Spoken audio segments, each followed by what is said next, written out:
जनपद मैनपुरी क्षेत्र में एक किशोरी के साथ छेड़छाड़ को लेकर विवाद हो गया। विवाद की सूचना पर पहुंची पुलिस ने दोनों पक्षों को गिरफ्तार कर लिया था। पुलिस द्वारा किशोरी से पूछताछ कर उसे घर भेज दिया। वहीं छेड़छाड़ करने वालों को पुलिस ने चिकित्सीय परीक्षण के लिए भेज दिया।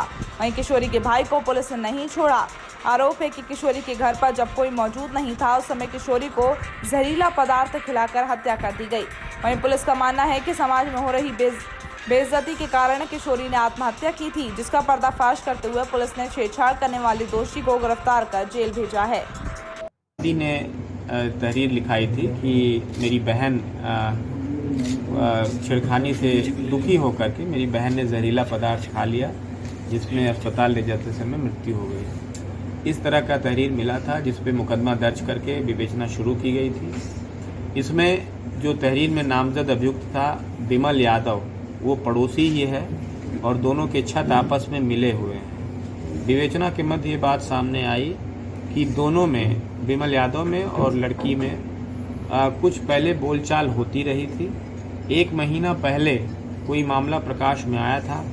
बाद में ये परिजनों को जानकारी मिली थी तो दोनों में बोलचाल बंद हो गई थी। लेकिन फिर भी ये लड़का कमेंट करता रहता था और बोलने चालने का प्रयास करता रहता था, क्योंकि दोनों के छत आपस में मिले हुए थे। उसके बाद जो इन्होंने तहरीर लिखाई है उसके मुताबिक उस दिन भी इस तरह की बात हो रही थी। वो बोलने का प्रयास कर रहा था, जिसको हम छेड़खानी कहते हैं। और छेड़खानी में ही जब इसके भाई ने देख लिया तो दोनों में हाथापाई हुई और जो अभियुक्त विमल यादव है वो भागने लगा और गिर गया, तो उसके यहाँ जबड़े पर भी चोट आई, काफ़ी खून गिरा है, जो उसके छत पे भी गिरा है। हम लोगों ने इसको कलेक्ट किया है। तो इस प्रकार का घटनाक्रम था। हमने मुख्य अभियुक्त विमल यादव को गिरफ्तार कर लिया है और आज इसको जेल भेजा जा रहा है। इसमें यह भी बताना है कि हमारे द्वारा मौका मुआयना किया गया था, फील्ड यूनिट को भी साथ लिया गया था। तो लड़की के कमरे से गामा बेंजीन हेक्साक्लोराइड यानी कि गैमेक्सिन सॉल्यूशन की एक शीशी मिली है, जिसको हमने कब्जे में लिया है। साथ ही साथ लड़की के पोस्टमार्टम रिपोर्ट में कोई चोट नहीं आई है और ये लिख करके आया है कि इसका विसरा प्रिजर्व किया जाता है केमिकल एनालिसिस के लिए, जो एक जहरीला पदार्थ खाए जाने की तरफ इशारा करता है।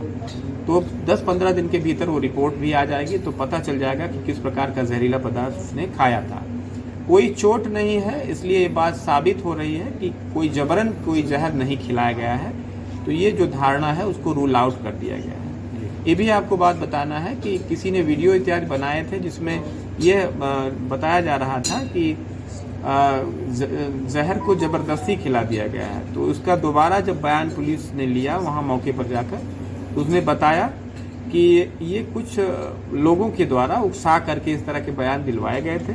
बाद में इस बयान का उन्होंने खंडन किया और उन्होंने ये कहा है वादी पक्ष की जो उनकी तहरीर है उस पर कठोर कार्रवाई हो। लेटेस्ट न्यूज देखने के लिए प्राइम ब्रेकिंग न्यूज चैनल को सब्सक्राइब करना ना भूलें और साथ ही डेली अपडेट्स पाने के लिए बेल आइकन को प्रेस